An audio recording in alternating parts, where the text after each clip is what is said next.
샬롬, 사랑하는 우리 교스필드 가족 여러분, 2022년 1월 15일 토요일 아침입니다. 좋으신 우리 주님께서 오늘도 여러분과 함께 동행하시기를 빕니다. 이 시간 우리가 함께 묵상할 말씀은 요한복음 5장 1절에서 15절까지의 말씀입니다. 제가 말씀을 읽겠습니다. 그 후에 유대인의 명절이 되어 예수께서 예루살렘에 올라가시니라. 예루살렘에 있는 양문 곁에 히브리 말로 베데스다라 하는 못이 있는데 거기 행각 5이 있고 그 안에 많은 병자, 맹인, 다리 저는 사람, 혈기 많은 사람들이 누워 물의 움직임을 기다리니 이는 천사가 가끔 못에 내려와 물을 움직이게 하는데 움직인 후에 먼저 들어가는 자는 어떤 병에 걸렸든지 낫게 되밀어라. 거기 38배 된 병자가 있더라. 예수께서 그 누운 것을 보시고 병이 벌써 오래된 줄 아시고 이르시되 네가 낫고자 하느냐. 병자가 대답하되 주여, 물이 움직일 때에 나를 못에 넣어주는 사람이 없어 내가 가는 동안에 다른 사람이 먼저 내려가나이다. 예수께서 이르시되 일어나 네 자리를 들고 걸어가라 하시니 그 사람이 곧 나아서 자리를 들고 걸어가니라. 이날은 안식일이니 유대인들이 병 나은 사람에게 이르되 안식일인데 네가 자리를 들고 가는 것이 옳지 아니하니라. 대답하되 나를 낫게 한 그가 자리를 들고 걸어가라 하더라 하니 그들이 묻되 너에게 자리를 들고 걸어가라 한 사람이 누구냐 하되 고침을 받은 사람은 그가 누구인지 알지 못하니 이는 거기 사람이 많으므로 예수께서 이미 피하셨습니다. 그 후에 예수께서 성전에서 그 사람을 만나 이르시되 보라, 네가 나았으니 더 심한 것이 생기지 않게 다시는 죄를 범하지 말라 하시니 그 사람이 유대인들에게 가서 자기를 고친 이는 예수라 하니라. 아멘. 제가 아는 어떤 분은 식당에 갈 때면 그 식당이 깨끗한지 그렇지 않은지를 가장 먼저 따집니다.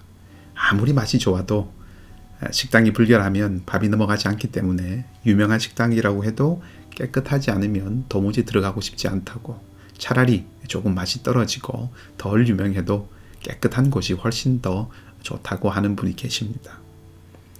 그런가 하면 또 어떤 분은 깨끗한지 혹은 그렇지 않은지 이런 것보다는 맛이 있느냐 없느냐를 훨씬 더 중요하게 생각한다고 말씀하시는 분도 제 주변에는 계십니다. 환경이 깨끗한 것이 더 낫다고 여기거나 혹은 음식의 맛이 더 중요한 기준이라고 생각하는 이런 것은 어떤 면에서 사람의 취향이라고 할 수 있는 문제이기 때문에 옳다, 그르다 할 수는 없는 것 같습니다. 다만 사람마다 더 중요하게 여기는 기준이 있다는 것이지요. 그리고 그 기준에 따라서 판단하고 결정을 합니다. 기준이 분명하고 기준을 잘 따르는 사람은 우리가 일관성이 있다고 말하고, 기준이 모호하거나 혹은 왔다 갔다 하는 사람은 일관성이 없다고들 이야기하지요. 오늘은 이 기준에 대한 말씀을 조금 드릴까 합니다. 베데스다라는 못이 있었습니다. 거기에는 행각이 5개가 있었는데 그 행각들 안에는 많은 병자들이 있었습니다. 그 이유는 이 베데스다 못에 천사가 가끔씩 내려와서 못을 움직이게 할 때 가장 먼저 그 못에 들어가는 사람은 어떤 병에 걸렸든지 깨끗하게 낫기 때문입니다. 정말 놀라운 못이지요. 그런데 저는 누구든지 낫는다는 사실보다는 오직 한 사람만 낫는다는 것이 더 놀랍습니다. 왜냐하면 그렇게 되면 이 일의 결과가 빤하기 때문입니다. 한 사람이 나을 때마다 사람이 나았다는 소문을 듣고 더 많은 아픈 사람들이 병을 고치려고 몰려들겠지요. 낫는 사람도 있지만 병자들이 점점점 늘어갈 겁니다. 이 못 주위에 행각이 5개나 있는 이유도 바로 그 때문이 아니겠습니까? 늘어나는 환자를 수용하기 위해서입니다. 이것도 놀랍고 사실 좀 이해가 잘 안 되는 부분이지만 더 이해할 수 없는 일이 있습니다. 그것은 예수님께서 하신 행동입니다. 예수님께서 이 베데스다에 오셨습니다. 상식적으로 한번 생각해 봅니다. 병자가 갈수록 늘어가는 이 베데스다에 예수님이 오셨습니다.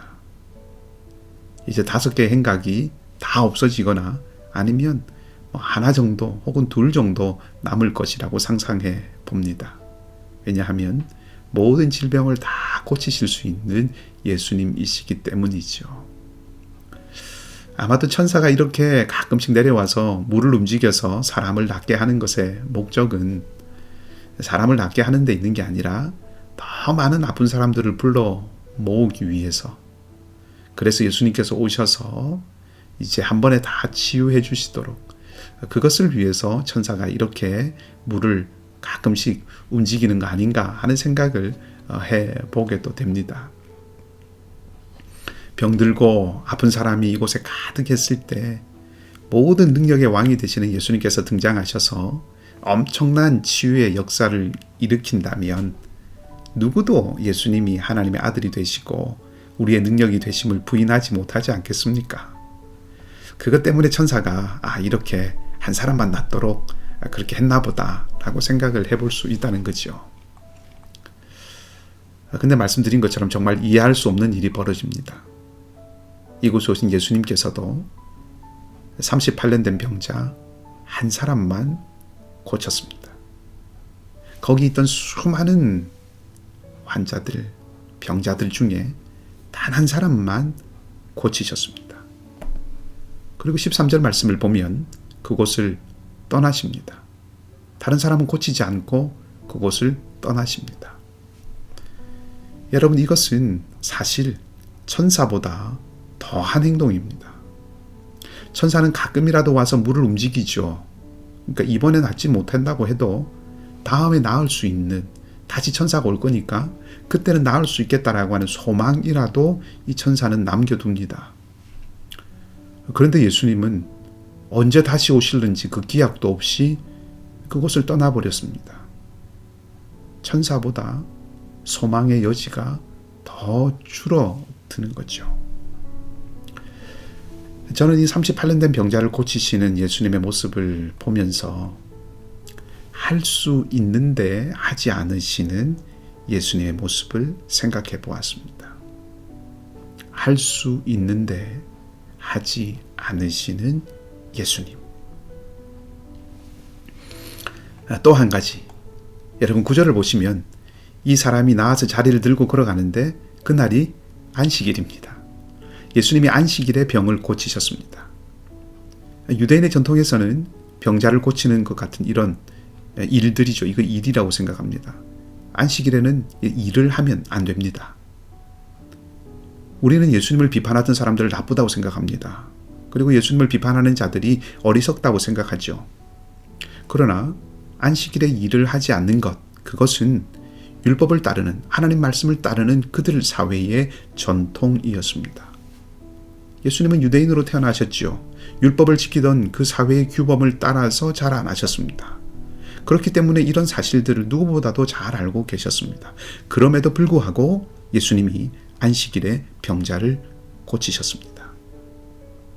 38년 된 병자를 고치신 것을 할 수 있는데 하지 않으신 것으로 생각해 본다면, 자, 안식일에 병 고치신 것은 하면 안 되는데 하신 것이라고 말씀드릴 수 있습니다. 예수님 왜 그러셨을까요? 할 수 있는데 하지 않으시기도 하고 하면 안 되는데 하시기도 하는 이런 예수님의 모습. 어떻게 보면 예수님의 모습은 우리와는 참 다르다 하는 생각을 하게 합니다. 우리는 해야 하는 것, 할 수 있는 것은 하지요. 그리고 하지 않아야 하는 것은 하지 않으려고 합니다. 그러나 오늘 예수님은 어떤 면에서 완전히 반대의 모습을 보여주십니다. 예수님께서 왜 이런 행동을 하셨는지는 사실 내일 묵상해야 될 본문에 나옵니다마는 오늘 이야기와 연결이 되기 때문에 한 구절만 살펴보면 19절에서 예수님은 아버지께서 하시는 일을 아들도 한다고 말씀하십니다. 예수님은 하나님의 아들로서 아버지가 하는 일을 하기로 결정하신 것입니다. 이것이 예수님의 삶의 기준이었습니다. 우리는 거기 많은 병자들이 있는데 왜 38년 된 병자 한 사람만 고쳤는지 그 이유를 모릅니다. 천사가 내려와서 왜 물만 흔들고 올라갔는지도 모릅니다. 사람들의 생각에 할 수 있다고 생각한 것은 하지 않고 사람들의 생각에 해서는 안 된다고 생각하는 것은 하시는 그 깊은 그 뜻을 다 이해하고 헤아릴 수 없을지도 모릅니다. 그러나 한 가지는 분명합니다. 이 사건들 속에서 예수님은 철저하게 아버지이신 하나님의 뜻을 따라서 움직이셨다는 것입니다. 예수님 스스로 그것을 밝히고 말씀하고 계십니다. 내일 본문에 그것을 더 자세하게 우리가 살펴볼 수 있습니다. 물론 예수님의 그 말씀 속에는 안식일 규정보다 사람을 살리는 것이 우선된다는 것을 포함하고 있습니다. 그런 의미에서 살리시는 하나님처럼 당신도 살리는 일을 하시는 것이라고 말씀을 하시는 겁니다.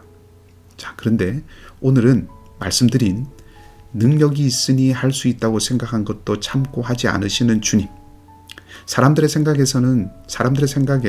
해서는 안 되는 것도 과감하게 하시는 그 차원에서, 그런 주님, 그 차원에서만 주님을 한번 생각해 보십시다. 주님의 선택의 기준은 자신이 아니셨습니다. 기준은 하나님이십니다. 오직 하나님이십니다. 하나님의 마음, 하나님의 뜻, 하나님의 의지가 예수님의 기준입니다. 히브리서 기자는 이렇게 말합니다. 그가 아들이시라도 받으신 고난으로 순종함을 배워서 온전하게 되었은즉 자기를 순종하는 모든 자에게 영원한 구원의 근원이 되셨다. 아들이라도 순종함을 배우셨고 그것을 통해서 온전해지셨고 그래서 자기에게 순종하는 모든 자에게 영원한 구원의 근원이 되셨다고 말합니다. 여러분, 이게 무슨 말씀입니까? 아들 되신 주님, 그분이 먼저 모범을 보이신 거죠. 아들이 순종했다면 우리는 당연히 그렇게 해야 합니다. 아들이신 그분이 아버지의 마음을 품고 그 뜻에 맞춰 사셨다면 그의 피로 값주고 사신 바 된 우리도 마땅히 그렇게 해야 한다는 겁니다. 우리도 하나님의 아버지의 마음을 품고 그 뜻을 따라 순종함으로 살아야 합니다. 하나님이 우리의 기준이 되어야 한다는 거죠. 우리는 묵상과 기도로 하나님의 마음을 품을 수 있고 하나님의 길을 알아갈 수 있습니다. 묵상과 기도를 통해서 하나님 아버지의 마음에 조율됩니다. 그것을 통해서 우리의 삶이 주님의 삶처럼 하나님 아버지와 조율되는 것이죠. 오늘 우리에게 하나님께서 은혜의 기회로 하루를 주셨습니다. 여러분의 삶의 기준은 무엇입니까? 여러분의 선택과 판단의 기준은 무엇입니까? 여러분, 주님처럼 우리도 하나님이 우리의 기준이 될 수 있기를 바랍니다. 우리가 그렇게 다시 하나님 아버지와 조율되어서 흔들리지 않고 하나님 나라 백성의 삶을 살아가는 은혜가 있기를 소망합니다. 오늘 하루도 주님께서 여러분 모두와 함께 하시기를 간절한 마음으로 축복하고 소망합니다. 함께 기도하겠습니다. 간밤의 어둠을 깨뜨리시고 새 아침을 주신 하나님, 아픔과 괴로움과 슬픔과 당혹스러움이 뒤엉켜 있는 그 어두운 밤이 소망과 회복과 변화와 극복의 아침으로 바뀌는 모습을 그려봅니다. 오늘 우리의 삶이 그런 삶이 되기를 원합니다. 오늘 우리가 걸어가는 삶의 길이 그런 길이 되기 원합니다. 오늘도 주님이 우리와 함께 하셔서 우리의 삶이 모든 어두움들이 빛이 되고 미래와 소망을 위한 디딤돌이 되는 은혜가 있게 하여 주시옵소서. 하나님, 은혜의 기회로 주신 이 날이 주님이 보여주신 것처럼 하나님이 기준이 되는 하루가 되게 하시고 우리 각 사람의 심령을 주님의 영으로 채워주셔서 하늘의 소망을 품고 격려하며 용납하며 이해하며 살 수 있게 하여 주시옵소서. 여전히 팬데믹의 어려움이 우리를 둘러싸고 있고 해결해야 할, 넘어가야 하고 이겨내야 할 삶의 여러 가지의 기도의 제목들도 있습니다. 주님, 이 아침에 우리가 간구할 때 들으시고 평안으로 응답하시며 무엇보다 육신의 질고를 지고 있는 우리 모든 형제와 자매들 주님 기억하여 주셔서 주께서 위로가 되시고 소망이 되시고 생명과 빛이 되어 주시옵소서. 카자흐스탄과 또 터키에 우리 선교사님들을 주님께서 기억하여 주옵시고 하나님께서 그 안전과 주님께서 평안의 길을 날마다 허락하여 주시고 복음을 증거하는 모든 선교사님들의 사역의 자리마다 또 오늘 우리가 살아가는 삶의 자리와 일터와 우리가 살아가야 되는 매일매일의 순간순간마다 주께서 친히 우리와 함께하여 주시고 우리의 능력이 되시고 우리의 방패가 되어 주시기를 간절히 소망하며 좋으신 우리 주님 예수 그리스도 이름으로 기도하옵나이다. 아멘. 말씀을 기억하시고요. 자, 이렇게 기도하시고 오늘도 믿음으로 승리하는 복된 하루가 되시기를 다시 한번 주님의 이름으로 축복합니다.